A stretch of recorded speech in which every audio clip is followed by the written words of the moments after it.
नमस्कार, मैं हूं आपके साथ दीप्ति गोयल और आप देख रहे हैं ट्रू इंडिया न्यूज। आइए रुख करते हैं अब खबरों की ओर। है कि कर्मचारियों को ओल्ड पेंशन नहीं मिल पाती, जिसमें खासतौर से हाईकोर्ट के जो डिसीजन की बात थी, जिसमें 1 फरवरी 2018 को आपके राजस्थान हाईकोर्ट का फैसला था कि इनको पुरानी पेंशन दी जाए और जो उन संस्थाओं से इनको पीएफ का पैसा मिला था उस पर उनको 6% ब्याज से चेक जमा कराने के लिए कहा गया। सैकड़ों कर्मचारियों ने उस समय आपके चेक भी जमा करा दिए, लेकिन उसके बाद भी पेंशन नहीं दी और सरकार सुप्रीम कोर्ट की ओर चली। और जब सरकार सुप्रीम कोर्ट में चली गई तो ऐसी परिस्थिति में वहां पर भी हाईकोर्ट के फैसले को बरकरार रखा गया और सुप्रीम कोर्ट ने जो फैसला कर्मचारियों के पक्ष में दिया और ये कहा कि इनको ओल्ड पेंशन दी जानी चाहिए। अब जब ओल्ड पेंशन देने की बात आ गई तो फिर वापस राज्य सरकार इसको टाले कैसे, इस बात को ध्यान में रख करके फिर से हाईकोर्ट में एक मुद्दे को लेकर के आ गई और हाईकोर्ट ने वहां फिर ऐसा फैसला दिया कि फिर कर्मचारियों को सुप्रीम कोर्ट में अभी भी केस लड़ना पड़ रहा है। अर्थात सुप्रीम कोर्ट के फैसले के पश्चात भी इस तरह का फैसला आना एक बड़े हास्यास्पद बात कही जा सकती है। लेकिन मुख्यमंत्री महोदय ने जब पिछली बार सारे कर्मचारियों को पेंशन देने की बात कर दी और आज आपके बहुत से कर्मचारी पेंशन पाने लगे भी हैं, तो भी ऐसे में जो ये कर्मचारी जो अब रिटायर हो रहे हैं उनको आनुपातिक हिस्सा पेंशन के रूप में प्राप्त हो रहा है और 3800 कर्मचारी आपके रिटायर भी हो गए, उसके बावजूद भी उनको पेंशन नहीं मिल रही। कुछ देवलोक भी चले गए। लेकिन हमारी खास तौर से मुख्यमंत्री महोदय से एक ही मांग है कि वो इसको बिल्कुल सभी पुराने कर्मचारी मान करके अगर पेंशन देते हैं तो सारा कार्य सही तरीके से संचालित हो सकेगा, क्योंकि ये पुराने कर्मचारी ही है। राजस्थान समायोजित शिक्षा कर्मी संघ, राजस्थान प्रदेश संरक्षक एवं संभाग प्रभारी, आप सब पधारे हुए मीडिया कर्मियों का सादर अभिनंदन करता हूं।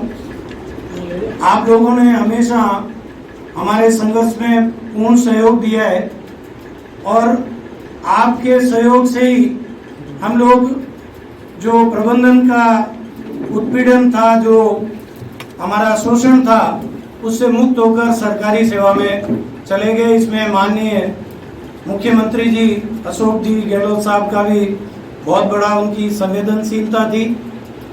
लेकिन आज हम एक ऐसे दौर से गुजर रहे हैं कि जब माननीय मुख्यमंत्री जी ने पूरे राजस्थान के सभी कर्मचारियों को पुरानी पेंशन का परिलाभ देने के लिए घोषणा कर दी है।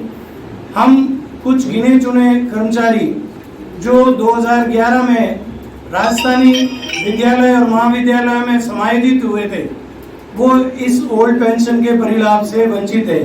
हालांकि हमें पूर्व में सारे परिलाभ दिए गए जो हमारी नियुक्ति तिथि से दिए गए, लेकिन इसमें हमें एनपीएस तक ही सीमित रखा गया। हमने इसके लिए न्यायपालिका की शरण ली विवश होकर, लेकिन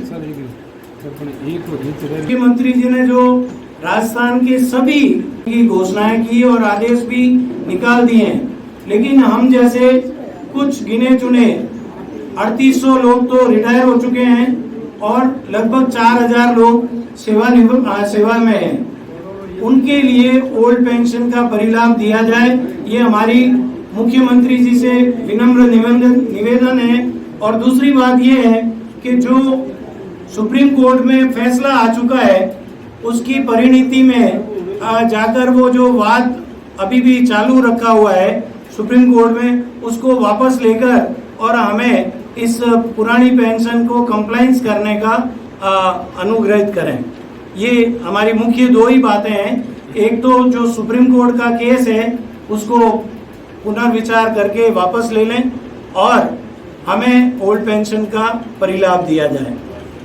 नियुक्ति तिथि से ये जरूरी है क्योंकि नए 10 साल हो गए, वो लोगों को अभी आंशिक पेंशन तो शुरू कर दी गई है, लेकिन उस अनुपात में नहीं मिल रही है जो उनको मिलनी चाहिए, जिसके वो हकदार हैं। माननीय उच्च न्यायालय ने 1 फरवरी 2018 को अपने निर्णय में ये कहा गया था कि ये 1996 की पेंशन के हकदार हैं और इनको वो पुरानी पेंशन का परिलाभ दिया जाना चाहिए। जबकि हमें सारे एसीपी और सिलेक्शन ग्रेड 6 पे कमीशन, 7 पे कमीशन सारे परिलाभ दे दिए गए, लेकिन इस एक मुख्य जो हमारा आर्थिक शोषण है उससे हम अभी बाहर नहीं निकल पाए हैं। इस आर्थिक परेशानी से हमें केवल और केवल मुख्यमंत्री जी बाहर निकाल सकते हैं और वो हमें पुरानी पेंशन का परिलाभ दे सकते हैं। धन्यवाद।